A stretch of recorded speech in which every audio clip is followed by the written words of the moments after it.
এরকমভাবে অতি সহজে আলুর তরকারি রান্না করে দেখুন কী দারুণ লাগে, দেখতে থাকুন। রিফাইন তেলের উপর অল্প হলুদ ও লবণ দিয়ে পরিষ্কার করে ধুয়ে রাখা আলুগুলো সুন্দর করে লাল লাল করে ভেজে নিলাম।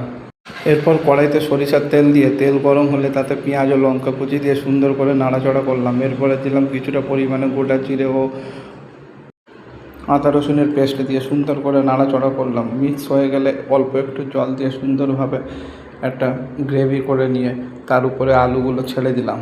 এবারে আলুগুলো সুন্দরভাবে নাড়াচাড়া করে নিয়ে পুরো সমস্ত উপকরণের সঙ্গে মিক্সড করার পর অল্প সীমিত একটু জল দিয়ে 1 মিনিটের জন্য ঢাকনি চাপা দিলাম। 1 মিনিট পরে ঢাকনি তুলে দেখলাম বেশ সুন্দর ফোটা শুরু করে দিয়েছে।